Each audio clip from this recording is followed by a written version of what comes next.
Mas por que ela não fala? Alceste Eurípides. A paciente silenciosa. Prólogo. O diário de Alicia Berenson. 14 de julho. Não sei por que estou escrevendo isso. Minto, não é verdade. Talvez eu saiba, mas não queira admitir para mim mesma. Não sei nem que nome dar para isso aqui que estou escrevendo. Parece meio pretensioso chamar de diário. Não é como se eu tivesse alguma coisa para dizer. Anne Frank tinha um diário, não alguém como eu. Chamar de crônicas da minha vida soa meio pedante. Dá um peso e uma obrigação que eu não quero. Se virar obrigação, jamais vou levar isso adiante. Talvez eu não dê nome nenhum. Uma coisa sem nome, na qual eu escrevo de vez em quando. Prefiro assim. Quando se coloca um nome em algo, não dá mais para ver essa coisa como um todo, nem a importância dela. Só se presta atenção na palavra, que é a parte menos importante, na verdade, a ponta do iceberg. Nunca me senti muito à vontade com as palavras. Sempre penso visualmente. Eu me expresso em imagens, o que significa que jamais teria começado a escrever isso aqui se não fosse por Gabriel. Tenho andado meio deprimido ultimamente por causa de algumas coisas. Achei que estava conseguindo esconder isso, mas ele percebeu. É claro que percebeu, ele percebe tudo.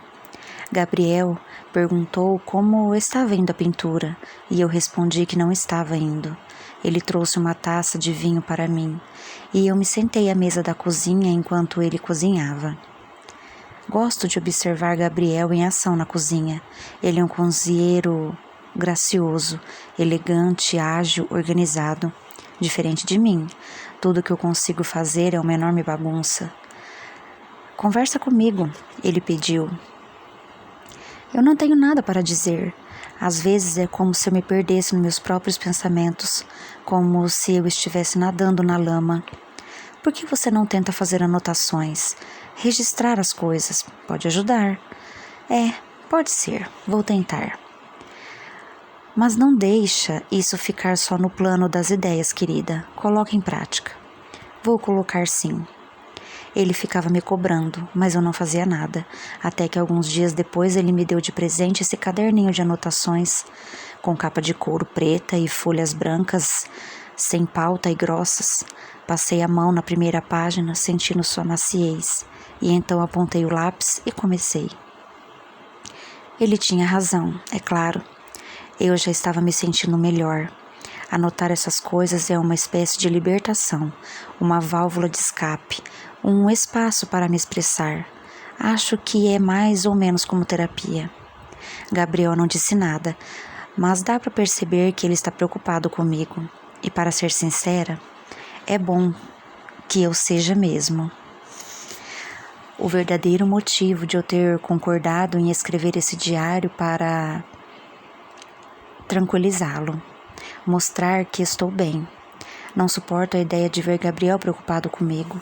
Não quero nunca ser o motivo de aflição para ele, nem deixá-lo infeliz ou magoado. Eu amo tanto Gabriel. Ele é, sem sombra de dúvida, o amor da minha vida. Eu o amo tanto, tanto, que às vezes esse sentimento parece que vai me consumir por completo. Às vezes eu sinto como se... Não, eu não vou escrever sobre essas coisas. Isso aqui vai ser um registro prazeroso de ideias e imagens que me inspiram artisticamente. Coisas que têm algum impacto criativo em mim. Eu vou registrar apenas pensamentos positivos, felizes, normais. Nada de ideias malucas. Primeira parte. Ele, que tem olhos de ver e ouvidos de ouvir, vai se convencer de que nenhum mortal é capaz de guardar segredo. Se os lábios estiverem em silêncio, ele vai tagarelar com a ponta dos dedos. Traição exsuda por todos os poros. Sigmund Freud. Capítulo 1. Alicia Berenson tinha 33 anos quando matou o marido. Eles estavam casados fazia 7 anos. Os dois eram artistas. Alicia era pintora e Gabriel um renomado fotógrafo de moda. Ele tinha um estilo próprio. Fotografava mulheres semi-esquálidas e seminuas sob ângulos estranhos e nada favoráveis. Desde sua morte, o preço das suas fotos aumentou astronomicamente. Para ser sincero, eu acho o trabalho dele bastante forçado e superficial. Sem nada do caráter visceral dos melhores trabalhos de Alicia. Não entendo de arte o bastante para dizer se Alicia Berenson vai passar no teste do tempo como pintora. Seu talento estará sempre à sombra da sua infâmia, portanto, é difícil ser objetivo. E vocês podem me acusar de ser tendencioso, mas é apenas a minha opinião. Tenha ela o valor que tiver. E para mim, Alicia era praticamente um gênio. Deixando de lado a excelência técnica de seu trabalho, as pinturas dela têm uma estranha capacidade de prender a atenção. Na verdade, é quase como se as obras agarrassem a atenção com força pelo pescoço. Gabriel Berenson foi assassinado há 6 anos. Tinha 44 anos. Foi morto no dia 25 de agosto, num verão praticamente quente, como devem se lembrar, com o registro de algumas das temperaturas mais altas jamais vistas. O dia em que ele morreu foi o mais quente do ano. No último dia de vida, Gabriel se levantou cedo. Um carro foi buscá-lo às 5h15 da manhã na casa onde morava com Alicia, na região noroeste de Londres, na frente do parque de Hampstead Heath, e ele foi levado para uma sessão de fotos em Shoreditch. Passou o dia fotografando modelos num terraço para a Vogue. Não se sabe muito bem o que Alicia fez naquele dia. Ela estava às vésperas de uma nova exposição, atrasada com o trabalho. É provável que tenha passado o dia pintando no chalé dos fundos do jardim, que havia transformado em ateliê recentemente. No final das contas, a sessão de fotos de Gabriel avançou noite adentro e ele só foi levado de volta para casa às 11h. Meia hora depois, a vizinha Barbie Hellman ouviu vários tiros. Ela ligou para a polícia e a delegacia mandou uma viatura às 11h35, que chegou à casa da família Berenson em menos de 3 minutos. A porta da frente estava aberta, a casa mergulhada na escuridão total. Nenhum dos interruptores funcionava. Os policiais atravessaram o corredor e chegaram à sala. Usaram lanternas iluminando o ambiente com feixes de luz intermitentes e deram com Alicia, de pé junto à lareira. Seu vestido branco ficou fantasmagórico à luz das lanternas. Alicia parecia não perceber a presença da polícia. Estava imóvel, congelada, uma estátua de gelo, com uma estranha e assustadora expressão no rosto, como se estivesse diante de um terror jamais visto. No chão, uma arma. Ao lado dela, no escuro, Gabriel sentado, imóvel, preso a uma cadeira por fios que atavam seus tornozelos e seus punhos. De início, os policiais acharam que ele estava vivo. A cabeça pendia ligeiramente para o lado, como se ele estivesse inconsciente, até que foi possível ver, sob um feixe de luz, que tinha levado vários tiros no rosto. Seus traços atraentes nunca mais seriam vistos, transformados numa massa escura, carbonizada e coberta de sangue. Na parede atrás dele, pedaços do crânio, massa cinzenta, cabelos e sangue. Havia sangue por todo lado, salpicado nas paredes, em filetes escuros no chão, nos sulcos do assoalho de madeira. Os policiais deduziram que era de Gabriel, mas tinha sangue demais, até que alguma coisa brilhou à luz das lanternas. Havia uma faca no chão perto dos pés de Alicia.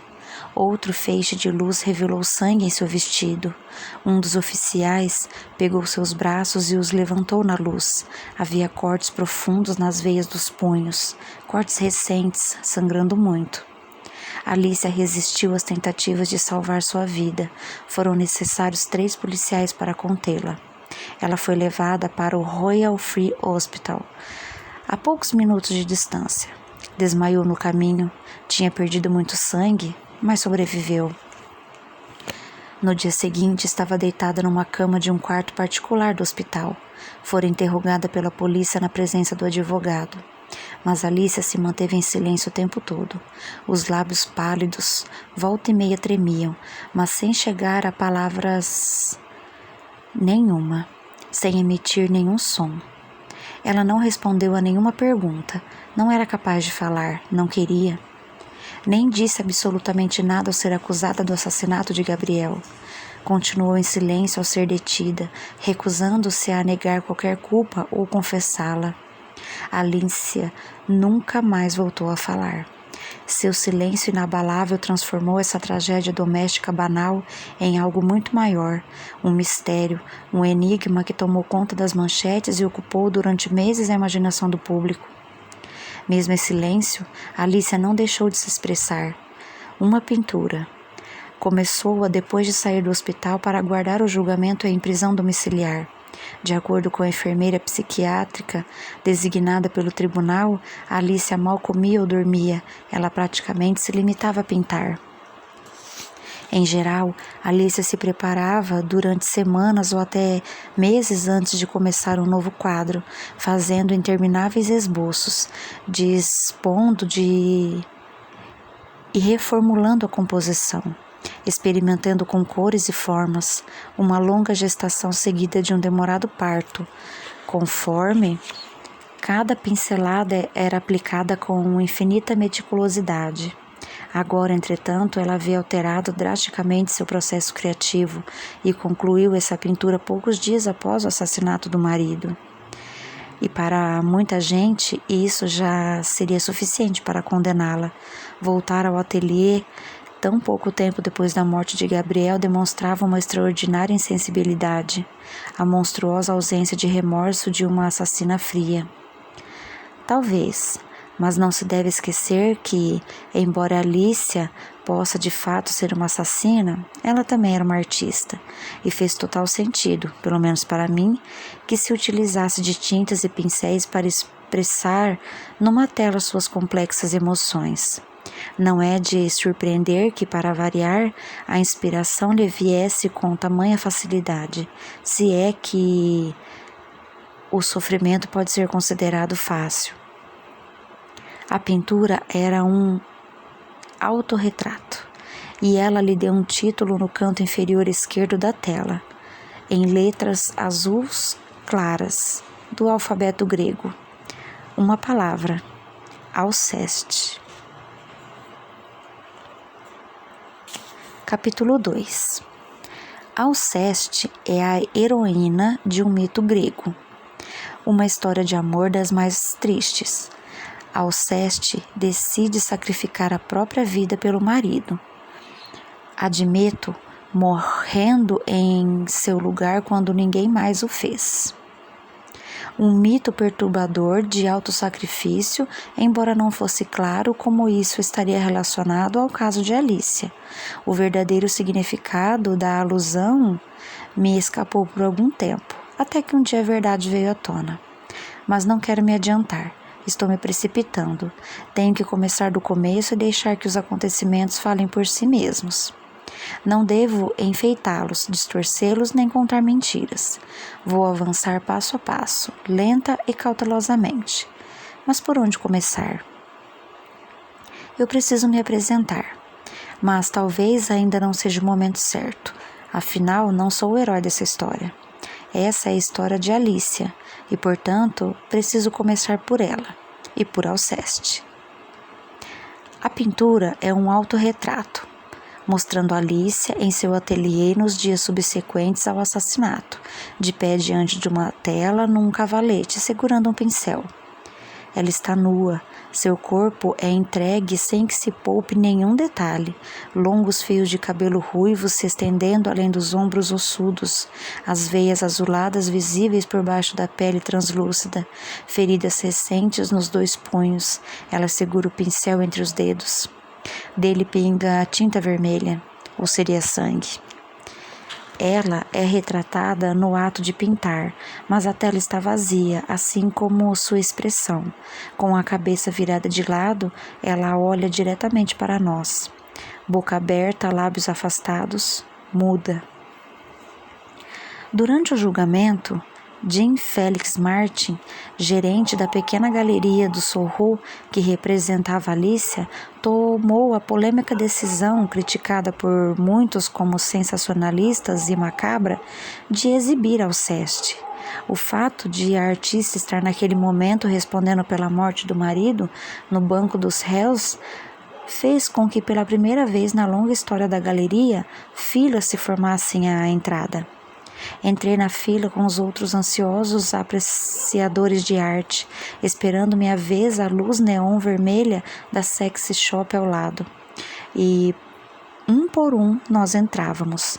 Dentro da galeria éramos conduzidos até a pintura, como uma multidão empolgada num parque de diversões, indo para a casa mal-assombrada, até que me vi diante de Alceste. Fiquei encarando a pintura, o rosto de Alicia tentando interpretar seu olhar, tentando entender, mas o retrato resistia, desafiador. Alicia me encarava com sua máscara impassível, impenetrável, enigmática. Não consegui detectar inocência nem culpa em sua expressão.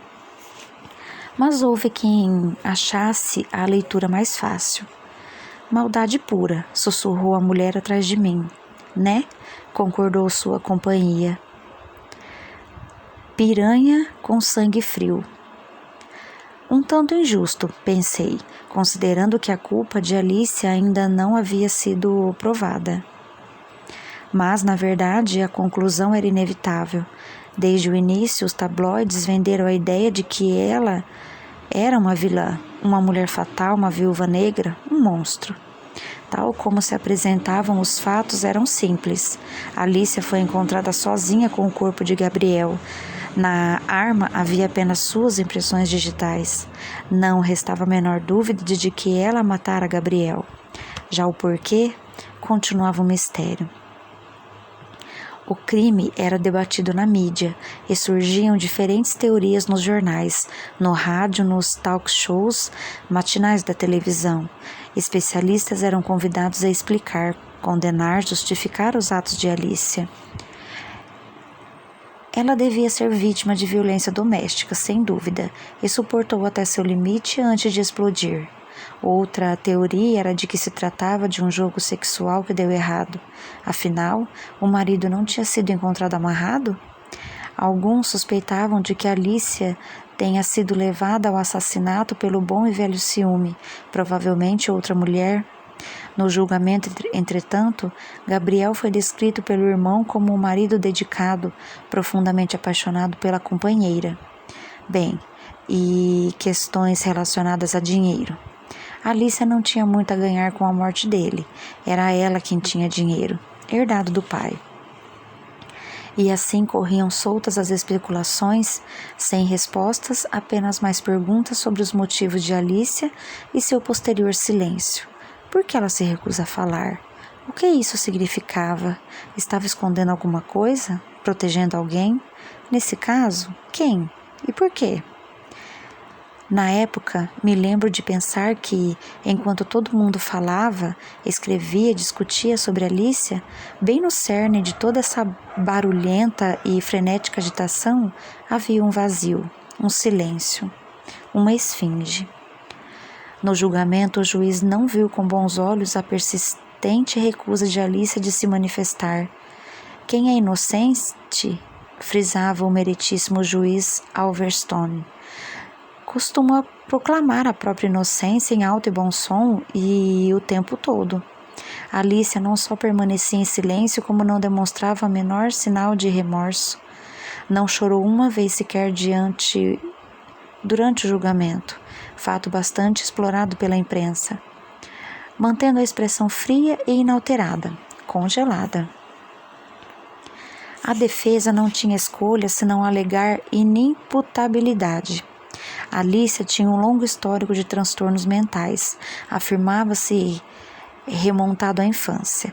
O juiz descartou boa parte desse argumento como sem fundamento, mas no fim se deixou convencer por Lazarus Diomedes, professor de psiquiatria forense no Imperial College e diretor clínico do Groove, um hospital psiquiátrico judiciário na região norte de Londres.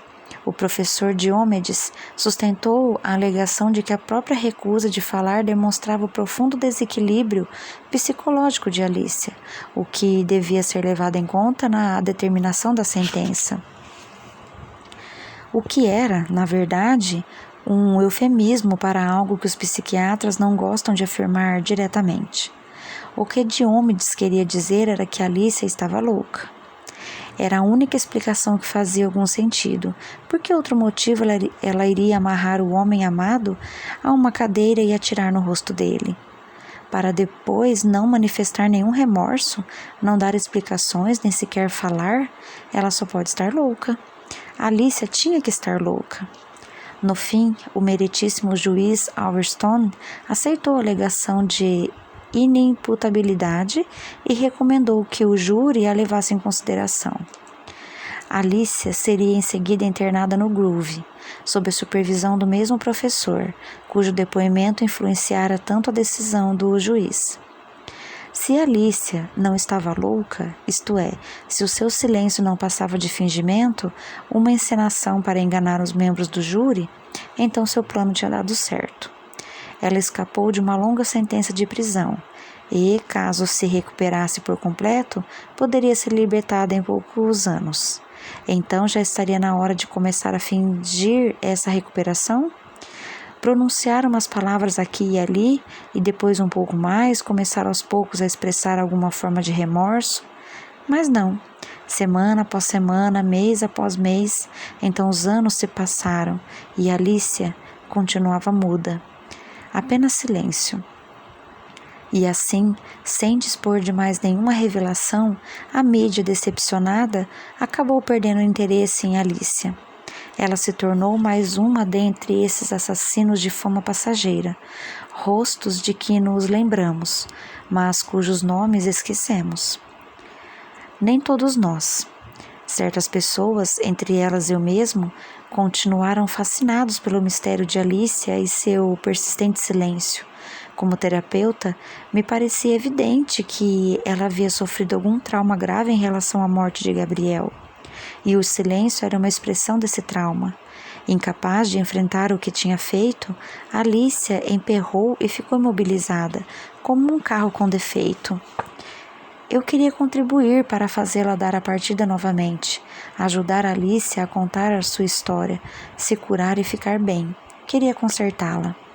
Sem querer parecer que estou me gabando, eu me considerava a pessoa certa para ajudar Alicia. Sou psicoterapeuta forense, acostumada a trabalhar com pessoas vulneráveis e com muitos traumas, e algo na história de Alicia ressoava em mim. Desde o começo, senti uma profunda empatia por ela. Infelizmente, na época eu ainda trabalhava em Broadmoor, portanto me dedicar ao tratamento de Alicia seria apenas, ou deveria ter sido, uma fantasia sem desdobramentos reais. Não fosse a inesperada intervenção do destino. Quase 6 anos depois da internação de Alicia, o cargo de psicoterapeuta forense ficou vago no Groove. Assim que vi o anúncio, percebi que não tinha escolha. Segui meus instintos e me candidatei à vaga.